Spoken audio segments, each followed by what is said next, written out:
to have this conversation, I'm excited to welcome into our virtual studio Christine Cook Fairbanks, who is our Education Policy Fellow here at Sutherland Institute, and a new special guest for us this week, Jude Schwalbach, who is a Senior Education Policy Analyst for the Reason Foundation. Christine and Jude, welcome to Defending Ideas. Thanks for having me on. Thank you.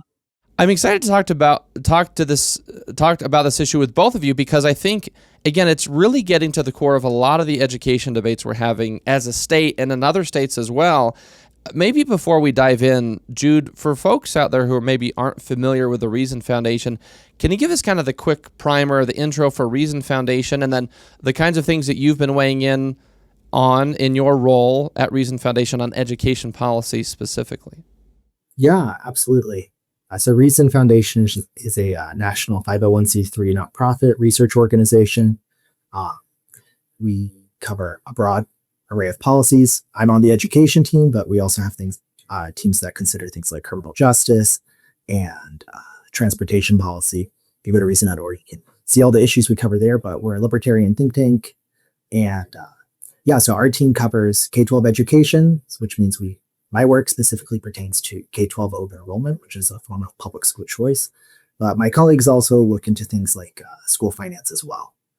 We've worked in that field for about well over a decade now. Well, thank you for being with us and the work that you do across the nation and in various states. And that's kind of what we want to talk about today because here in Utah, we've been in our legislative session in the first part of the year. Other states, of course, having their legislative sessions. So there's always a lot to kind of cover and make sure we're up to speed on with respect to these kinds of education policy debates at the state level. And in my view, one of the bigger debates or issues that's come about in recent years on the education policy front is sort of the broad ecosystem of education choice, but then specifically how that ties into open enrollment. And Christine here on our team has done some tremendous work here in Utah on that front.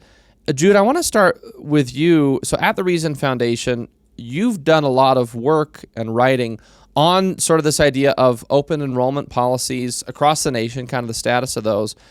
Can you talk about kind of your landscape analysis first? What would you say is sort of the state of open enrollment policies in different states?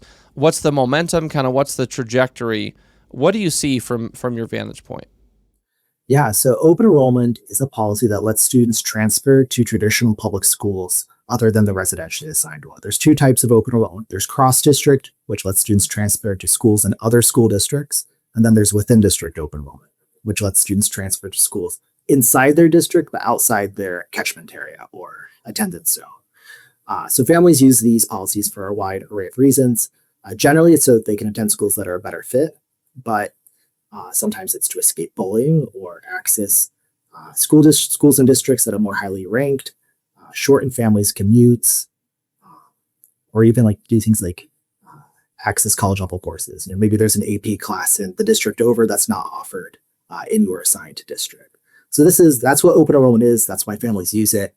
And open enrollment programs were launched back in the late 1980s. Minnesota was the first state to establish one in state law. And soon after that, most states adopted open enrollment in some form or other. Today, there are 43 states with some sort of open enrollment law. And what we started doing in more recent years is going back and looking at those laws and seeing how they could be improved. So unfortunately, most laws are what we would call weak. It's because they're discretionary. So districts might have extra seats available in their classrooms, but they're not necessarily required to provide those seats to transfer students. So to strengthen open enrollment laws, we want to see states improve them so that they're statewide. And so that means if you have an open seat in a child's grade level, then a student should be able to transfer and fill that seat. And today we have 16 states that have strong cross-district open enrollment laws and 17 states that have strong within-district open enrollment laws. And Utah is one of those states. But more recently, last year we saw New Hampshire and Nevada and Arkansas codify strong within-district open enrollment policies. States that have recently established strong cross-district policies would be places like Oklahoma, Nebraska,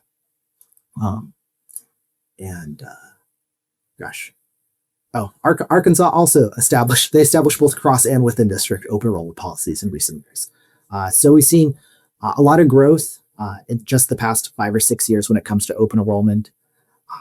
I'd say seven states have established robust cross-district open enrollment, and 7 states have established robust within district in recent years. So yeah, there's been a lot of growth. This is one of the most widely used forms of school selection.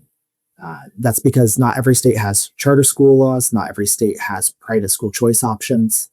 So since most states have some form of open enrollment in some fashion or other, we see that a lot of families are using. In fact, it's about, I collected data from 27 states and Washington, D.C., and about 1.8 million students are using open enrollment with the latest data. Christine, I want to ask you what you see from the state level in Utah, and then we'll talk about some more about kind of the national context. I know Reason Foundation has a ranking, and there's some legislation on the move that's been moving here in Utah, and maybe some other states we can get to as well. But Christine, when you kind of think of where Utah sits relative to that national landscape that Jude just provided, I guess one question that comes to mind is, are we seeing more families in Utah want to use open enrollment? And if so, like, what do we do about it? How do we respond and make it better? Just kind of broad comments that how would you say the sort of the trajectory is for open enrollment here in Utah right now in the context of what Jude just described nationally? Yes, so according to rankings, so both the Reason Foundation's annual report and also an ALEC report that was looking at education choice categories, Utah sits high in the rankings. So Reasons Foundation, they found that Utah earned an A minus, so that's actually quite good. And in the ALEC one, they earned an A for open enrollment, and that really looks at the structure of the law and what's written, and that's really valuable. What we found in Utah as we kind of tried to dive into this issue was that there was actually very little data for us to analyze statewide trends or even district trends. So the current law requires districts to post a capacity report. That's what we call it in our writings. But basically, it's like these 7 key pieces of data about open enrollment. They need to post it on their websites. The vast majority don't. Less than 30% do. So it's really hard to get at what the trends are. And I think that is at the core of the first reform in Utah that we need. We've also had surveys and interviews with parents that kind of give us anecdotal, evidence, I guess, in this area. And there's also, it's very much a patchwork of what's working well, what's not. And frustration about, getting the right information. Maybe there's a lack of training inside districts about who knows what about this issue and where they're supposed to go. So those sorts of things are areas of opportunity for us to improve, right? And so Utah, I think we have a really good foundation, but we have a lot to improve as well. Well, we need to take a break in a minute, but before we go to the next segment, Jude, I want to ask you kind of on the national scene. I mean, Utah apparently does pretty well in your ranking. Give us a sense of kind of where you see Utah relative to other states. Are there any patterns you see as far as states that tend to do really well when it comes to open enrollment policies versus states that tend to struggle?